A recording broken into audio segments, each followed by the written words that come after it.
प्रार्थना करू. हे सर्वसमर्थ थोर आणि पैशाश परमेश्वरा देव बाप्पा, या राखेच्या बुधवारच्या उपासने हे प्रभू तू आम्हाला तुझ्या पवित्र मंदिरी घेऊन आलास म्हणून देव बाप्पा मी तुझे उपकार मानतो, तुझ्या नावाला धन्यवाद देतो. तुझ्या पवित्र मंदिरामध्ये बसलेले तुझे सर्व देवप्पा लोक, तुझे लेकरं, तुझे पवित्र गण, हे प्रभू त्यांना तू आशीर्वादित कर. या दुःख सहनाच्या 40 दिवसांमधून जात असताना हे प्रभू देवा तू आम्हाबरोबर राहा. पश्चातापूर्वक आम्ही तुझकडे वळावं आणि देवप्पा तुझं गौरव करावं, तुझ्याबरोबर राहावं, तुझ्या सानिध्यात राहावं, असं तू दयेने कृपेने कर. ही लहान प्रार्थना आमचा धन्य टाळणारा प्रभू श्री ख्रिस्त याच्याद्वारे मागतो नाही बापा, आमेन. तर आज राखीचा बुधवार आहे आणि 40 दिवस आपण प्रार्थनेमध्ये उपासामध्ये अधिकाधिक घालवायचा प्रयत्न करतो. आणि हे 40 दिवस आपण जे मोजतो ते राखीच्या बुधवारपासून ईस्टर संडेपर्यंत, सर्व संडे सोडून असे ते 40 दिवस असतात. सर्व संडे सोडून राखीच्या बुधवारपासून ईस्टर संडेपर्यंत. आणि हे 40 दिवस आपण अधिकाधिक देवाच्या सान्निध्यात राहण्याचा प्रयत्न करतो. आणि प्रभू श्री ख्रिस्त म्हणतो की तू हा उपास कर की जो गुप्तदर्शी पित्यालाच ठाऊक असेल आणि त्यालाच फक्त दिसेल. लोकांना दिसेल असा उपवास करू नको, म्हणजे तुझा गुप्तदर्शी पिता तुला फळ देईल. तर प्रभू श्री ख्रिस्ताने आपल्याला अभिवचन दिलेलं आहे की आपल्याला तो फळ देणार आहे. आणि आता उपवास आपण जे करतो ते उपवास या शब्दाची फोड थोडक्यात मी सांगतो. उ म्हणजे उपासना आहे ना, म्हणजे देवाची आपण काय केली पाहिजे, उपासना केली पाहिजे, त्याची भक्ती केली पाहिजे, त्याच्या भक्तीमध्ये रमलो पाहिजे, त्याच्या वचनामध्ये आणि त्याच्या प्रार्थनेमध्ये वेळ घालवला पाहिजे, म्हणजे उपासना. प म्हणजे त्याच्या पवित्र सानिध्यात राहिलं पाहिजे, त्याच्या शुद्धतेमध्ये आपण राहण्याचा प्रयत्न केला पाहिजे. म्हणजे आपण आपल्या मनातील जे द्वेष आहे किंवा मत्सर आहे किंवा कपट आहे किंवा हेवा आहे किंवा ग्रीडीनेस आहे, लोभ आहे, ते सर्व सोडून त्याच्या पवित्रतेमध्ये, त्याच्या शुद्धतेमध्ये आपण राहण्याचा प्रयत्न केला पाहिजे.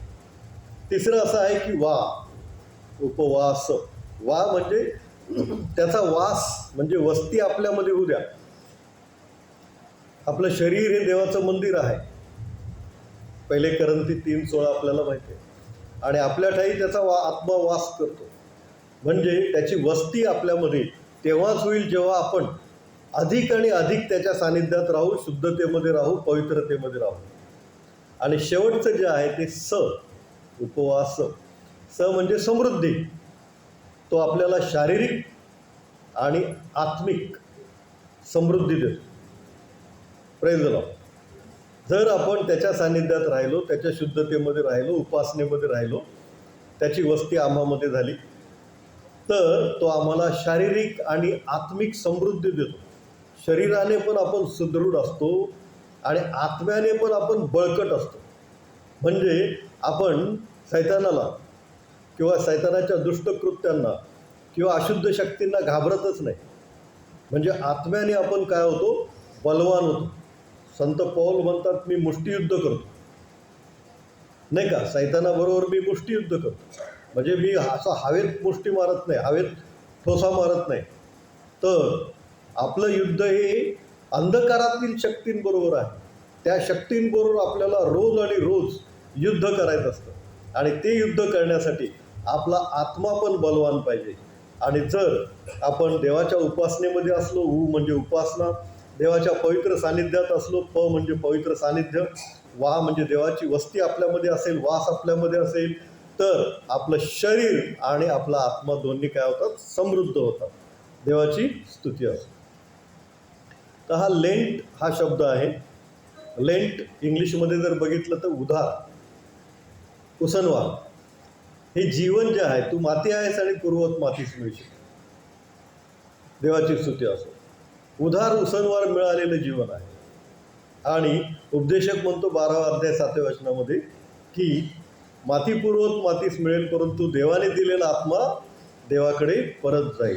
म्हणजे देवाने जर आपल्याला त्याचा पवित्र आत्मा दिला तर तो आपलं आयडेंटिटी घेऊन देवाकडे परत जातो. माती जरी मातीच मिळाली तरीही देवाने दिलेला आत्मा जो आपल्यामध्ये आहे तो देवाकडे परत जातो. आता ही राख जी आपण लावतो, ॲश, ती राख म्हणजे काय?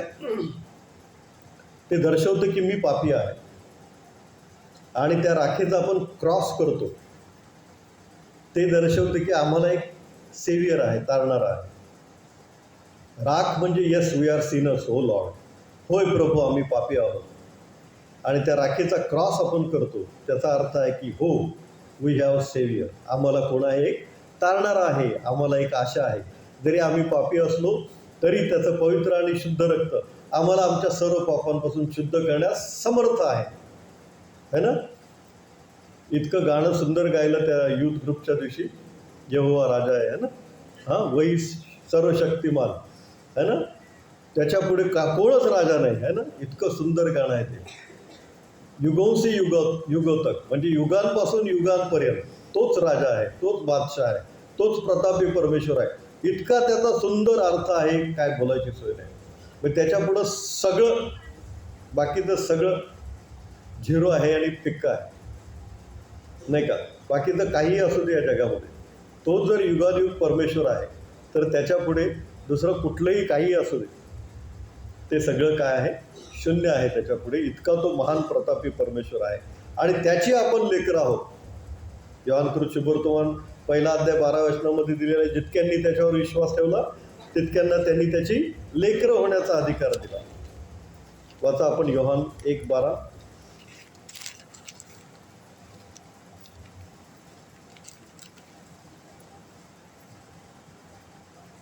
जितक्यांनी त्याचा स्वीकार केला तितक्यास, म्हणजे त्याच्या नावावर विश्वास ठेवणाऱ्यास त्याने देवाची मुले होण्याचा अधिकार दिला. आपण कोण आहोत? देवाची लेकरं आहोत. आपण कोण आहोत? देवाची लेकरं आहोत. देवाची स्तुती असो. तर या उपास समयांमधून जात असताना प्रभू येशू ख्रिस्त म्हणतो की गुप्तदर्शी पिता तुला फळ देईल. काय? गुप्तदर्शी पिता तुला फळ देईल. आणि येशू ख्रिस्ताचं वचन आहे, आकाश पृथ्वी नाहीशी होतील परंतु देवाचं वचन नाहीच होणार नाही. तो जर म्हणतो फळ देईल तर देणारच. मग आपण पाहूया कुणाला काय फळ मिळालं ते. योना संदेश घेऊन गेला कुठे? निनवे, आहे ना. निनवेकडे गेला आणि त्याने काय संदेश दिला की 40 दिवसांचा अवकाश आहे, नंतर निनवे धुळीस मिळेल. काय भयंकर संदेश आहे, काय घाबरले असतील लोक. हा संदेश जर देवाच्या संदेशाकडून आलेला आहे तर किती भयंकर आहे. 40 दिवसांचा अवकाश आहे, नंतर निनवे धुळीस मिळेल. वाचा योना 3:5. हा, चौथं पण वाचा प्लीज. हां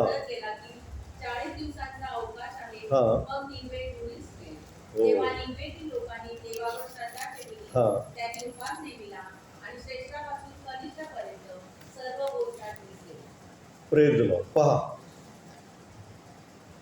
1 दिवसाची वाट चालून योना गेला निनवे शहरामध्ये. 40 दिवसांचा अवकाश आहे, मग निनवे धुळीस मिळेल अशी त्यांनी ओरड मारली, ओरडत गेला. आणि मग लोक घाबरले. त्यांनी देवावर विश्वास ठेवला आणि अगदी राजापासून ते अगदी कनिष्ठापर्यंत सर्वांनी काय केलं? उपवास केला, गोंताट नेसलं, राखेत बसले, पश्चाताप केला. आणि राजाने आज्ञा केली 8व्या वचनात की आपल्या कुमार्गापासून, आपल्या हाताच्या जुलमापासून मागे फिरा. राजाने आज्ञा केली, सर्वांनी उपवास करा, सर्वांनी गोंताट नेसा, सर्वांनी राखेमध्ये बसा आणि सर्वांनी आपल्या कुमार्गापासून, जुलमापासून फिरा. आणि हे 40 दिवस त्यांनी असं केलं. आणि मग परमेश्वराचा क्रोध त्यांच्यावरचा शांत झाला. अन्यथा आपल्याला माहिती आहे, सदोम आणि गमोरा यांचा नाश परमेश्वराने केला. ते मृत समुद्राच्या बाजूला 2 नगरं आहेत आणि ते सदोम आणि गमोरा ढिगारे बनलेली नगरं आहेत. आता सध्या पण ती ढिगारे आहेत. टेकडीला काहीतरी अर्थ असतो किंवा आकार असतो, पर्वताला काहीतरी आकार असतो, पण ढिगाऱ्याला काय आकार नसतो.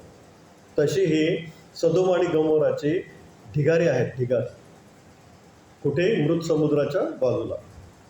आणि त्याची केमिस्ट्री ॲनालिसिस जर केलं तर तिथे इन्स्टंट आपल्याला कार्बन आणि सल्फर मिळतो.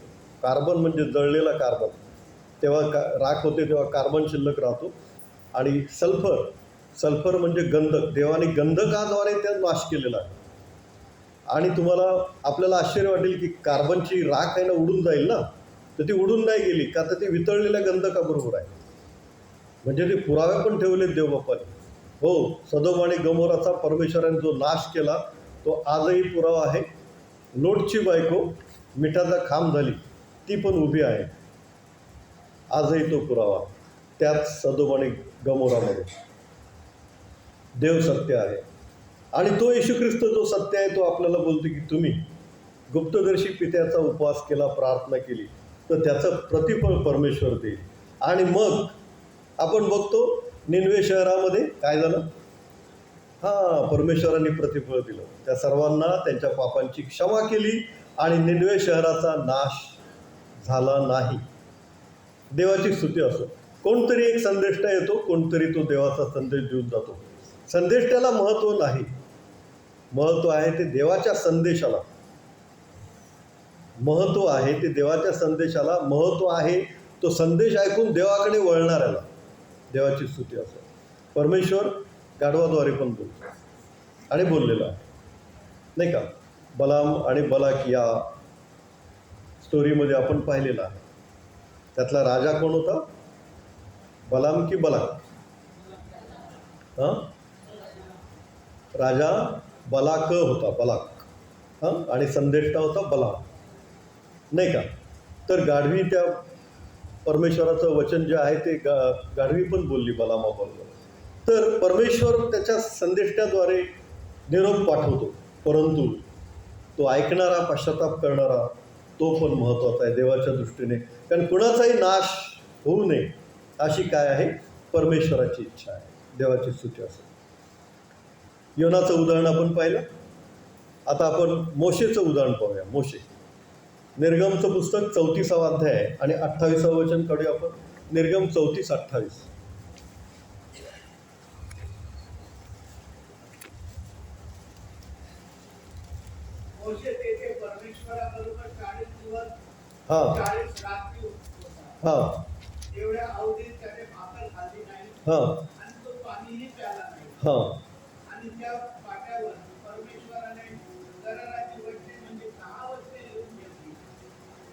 देवाची स्तुती.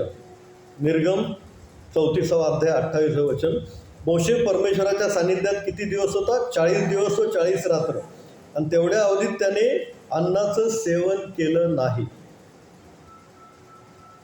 म्हणजे 40 दिवस 40 रात्र त्या सिनाई पर्वतावर मोशे परमेश्वराबरोबर होता आणि त्याने अन्नाचं सेवन केलं नाही, त्याने उपवास केला. आणि मग त्याला काय फळ मिळालं? कराराची वचने मिळाली. अगदी बरोबर, सुंदर उत्तर दिलं. हे फळ फार मोठं फळ आहे. त्याला आणि त्याच्याद्वारे आम्हाला सर्वांना मिळालेलं की त्याने कराराची वचनं दिली, त्या पाट्यांवर लिहून त्या 10 आज्ञा. जर त्या 10 आज्ञा परमेश्वराने मोशेद्वारे दिल्या नसत्या तर आज खून करायला पण लोक घाबरले नसते, चोरी करायला पण घाबरले नसते. देवाचं भय वाटतं आपल्याला. खून करायला, चोरी करायला, व्यभिचार करायला, दुसऱ्याला लुबाडायला, आईवडिलांचा अपमान करायला आपल्याला देवाचं भय वाटतं. अन्य देवाची पूजा करताना देवाचं भय वाटतं. विधर्म्यांबरोबर लग्न करताना देवाचं भय वाटतं. कोरी मूर्तीची पूजा करताना देवाचं भय वाटतं. तिथं हजर राहताना देवाचं भय वाटतं.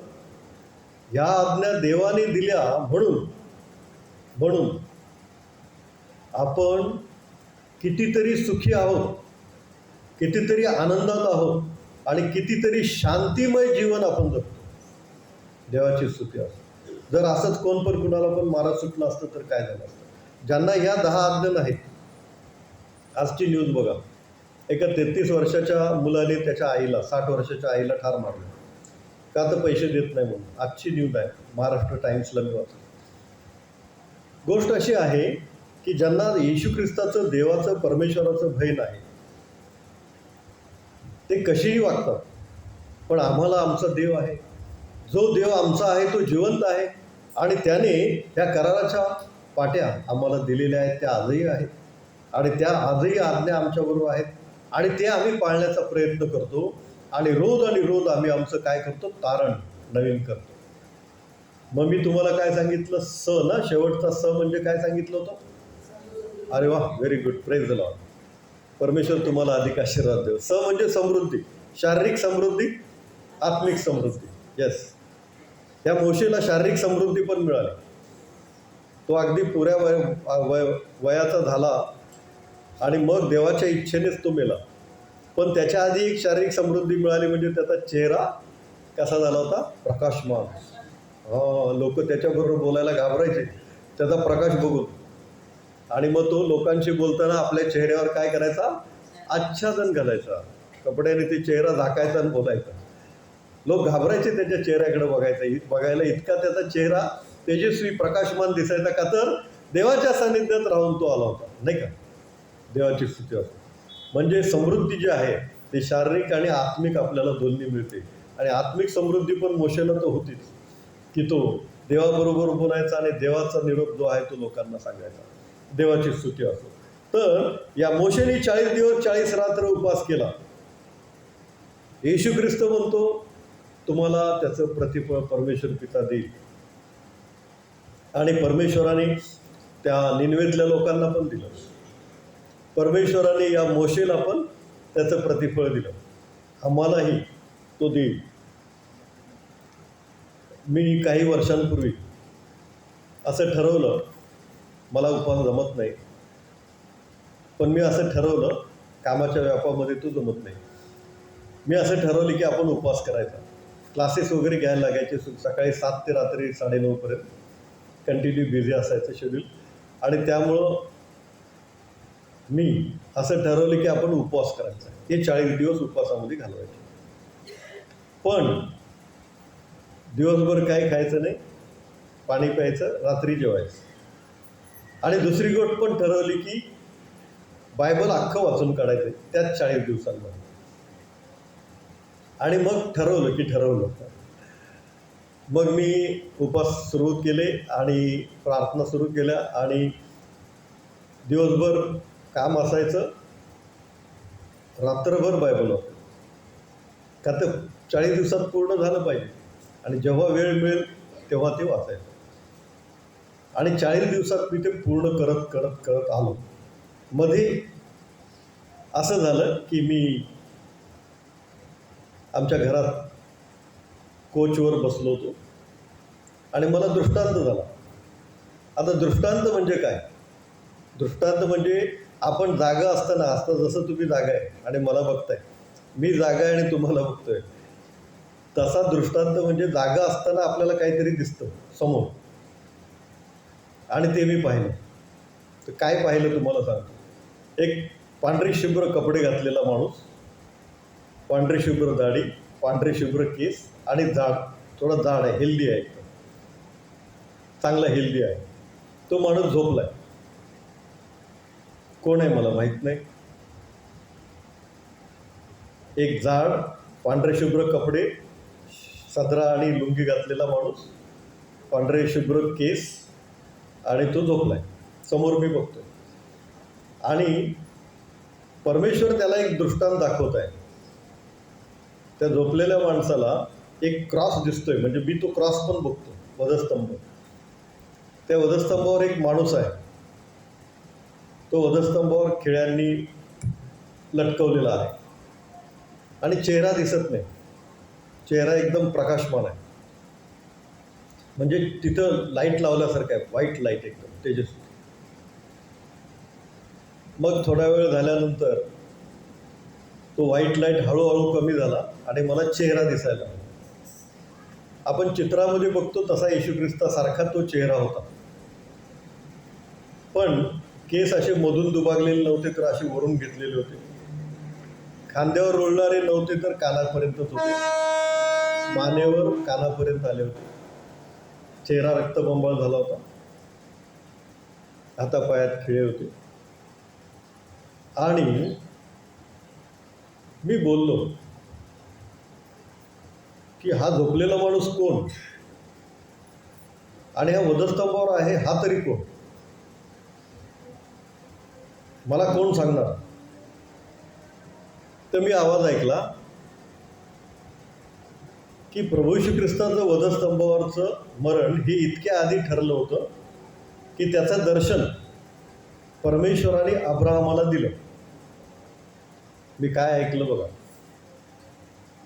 प्रभू श्री ख्रिस्ताचं वधस्तंभावरचं मरण हे इतक्या आधी ठरलं होतं की त्याचं दर्शन परमेश्वराने अब्राहमाला दिलं. मग आता सांगा, झोपलेला मनुष्य तो कोण? अब्राहम. आणि वधस्तंभावरचं कोण? येशू ख्रिस्त. कारण देवाने सांगितल्याशिवाय आपण कसा विश्वास ठेवणार. देवाची स्तुती असो. मग मी शोधायला लागलो बायबलमध्ये. 40 दिवसाचे उपवास झाले, पुष्कळ बायबल स्कॉलर्सना भेटलो. अब्राहमाला कधी दर्शन झालं? येशू ख्रिस्ताचं दर्शन अब्राहमाला कधी झालं? मी तर दृष्टांत बघितला. मग काय सत्य आहे? चर्चा करू लागलो, स्कॉलर्सना भेटू लागलो आणि त्या आमच्या ठाणे मुलुंडच्या पुष्कळ चर्चेसमध्ये मी जाऊन ही साक्ष दिली. तेव्हा आपल्या CNIच्याच नाही, दुसऱ्या पण चर्चेस, इंडिपेंडंट, बिलिव्हर, सगळीकडे जाऊन साक्ष दिली की असं असं आहे. आणि मग एका चांगल्या बायबलच्या अभ्यासकांनी मला जे सांगितलं ते मला पटलं. ते असं की अब्राहम युद्धावरून आला तेव्हा मल्कीसदेक त्याला सामोरा गेला. मल्कीसदेक हा युगानुयुगीचा याजक आहे. त्याच्या जन्माची नोंद नाही, त्याच्या मृत्यूची नोंद नाही. आणि तो कोण आहे? परमेश्वराचा युगानुयुगीचा कोण आहे? याजक आहे. आणि अब्राहमाने त्याला काय दिलं? दशांश. दशांश आपण कुणाला देतो? देवाला. आणि मल्कीसदेकाने अब्राहमाला काय दिलं? भाकर आणि द्राक्षरस. काय दिलं? भाकर आणि द्राक्षरस. तर भाकर आणि द्राक्षरस हे कशाचं प्रतीक आहे? प्रभू श्री ख्रिस्ताचं शरीर आणि रक्त. मल्कीसदेक हा कोण आहे? येशू ख्रिस्त, युगानुयुगीचा याजक. आणि तेव्हा मला समजलं की होय, खरोखर हे सत्य आहे की परमेश्वराने अब्राहमाला येशू ख्रिस्ताचं दर्शन मल्कीसदेकाद्वारे दिलं होतं. मग 40 दिवसाचा तो एकदाच उपास मी केला, त्याच्यानंतर मला काय झालं नाही. परंतु एकदाच उपास केला आणि तेव्हा मला काय प्रतिफळ मिळालं? येशू ख्रिस्त म्हणतो, गुप्तदर्शी पिता, तुम्हाला काय मिळेल? प्रतिफळ मिळेल. तर मला एक दृष्टांत, हे फार मोठं प्रतिफळ मिळालं. त्या परमेश्वराची स्तुती असो, देवाची स्तुती असो. आणखी एक उपास एलियाने केला. वाचूया आपण 1 राजे 19 अध्याय 8-9. 1 राजे 19:8-9.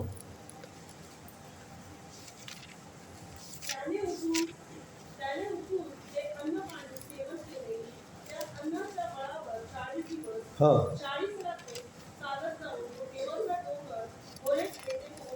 हां, देवाची स्तुती असो. 40 दिवस आणि 40 रात्र तो उपाशी तापाशी गेलेला आहे. हां, कुठं गेला? देवाच्या होरेब डोंगरावर, हो की नाही? हां. आणि तिथं गेल्यानंतर 9वं वचन.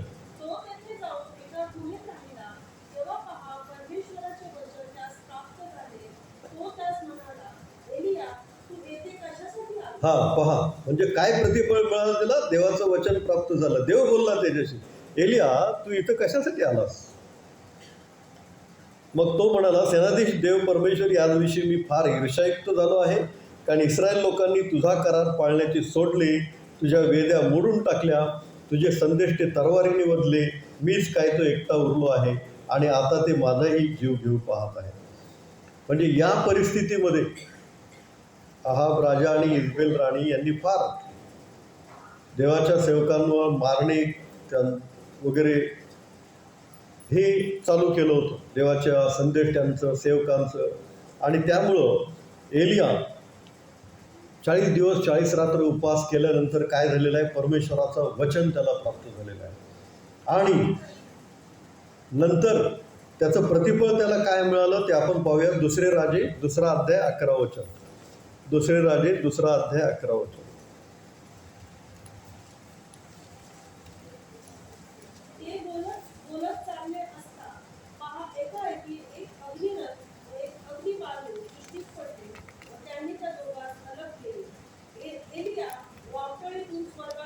आमेन. एलिया अग्निरथातून वावटळीतून कुठे गेला?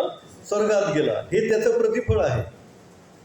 एलियाने 40 दिवस 40 रात्र उपवास केला. तो परमेश्वराबरोबर राहिला, तो परमेश्वराच्या सानिध्यात राहिला आणि मग परमेश्वराने त्याला एक प्रतिफळ दिलेलं आहे की एलिया काय झाला? वावटळीतून स्वर्गात गेला.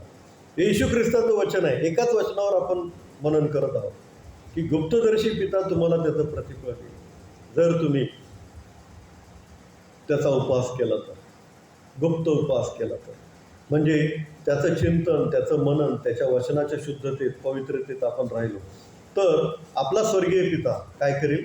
आपल्याला काय करेल? त्याचं प्रतिफळ देईल. प्रभू येशू ख्रिस्ताचं पण पाहूया आपण. मत्ती वर्तमान 4 अध्यायामध्ये दिलेला आहे.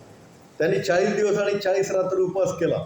आपण पाहिलं पहिलंच गाणं 151, तू 40 रात्र दे, राणी केला उपवास. म्हणजे रानात असताना, यहूदाच्या अरण्यात असताना त्याने काय केलेलं आहे? प्रभू येशू ख्रिस्तांनी उपवास केलेला आहे. आणि 40 दिवस 40 रात्र उपवास केल्यानंतर परमेश्वराने त्याला एक प्रतिफळ दिलं. ते काय? सैतानावर विजय. तिथे सैतान आला त्याची परीक्षा घ्यायला आणि सैतानाने त्याला 3 प्रश्न विचारले. तिन्ही प्रश्नांची उत्तरं प्रभू येशू ख्रिस्ताने बायबलमधून दिलेली आहे. शास्त्रात असे लिहिले आहे की असं पहिल्या प्रश्नाचं उत्तर येशू ख्रिस्ताने दिलं. मग सैतान हुशार आहे, त्याला पण वचन माहीत आहे. मग त्यांनी दुसऱ्यांदा शास्त्रातलंच वचन काढलं. मग तू उडी मार, शास्त्रात असं लिहिले आहे की देवदूत तुझ्या पायांना गोंड्यात ठेच लागू नये म्हणून हातावर झेलून धरते. तेव्हा येशू ख्रिस्ताने सांगितले की तू आपला देव परमेश्वर याची परीक्षा पाहू. तिसरा प्रश्न विचारला, मला नमन कर, सगळं तुला देतो. त्याचं तर नाहीच आहे. तो काय देणार? येशू ख्रिस्ताला. येशू ख्रिस्तानेच सर्व निर्माण केलेलं आहे. प्रारंभी शब्द होता, शब्द देवाचा होता, शब्द देव होता. सर्व काही त्याच्याद्वारे झाले, त्याच वाचून झाले असं काहीच नाही.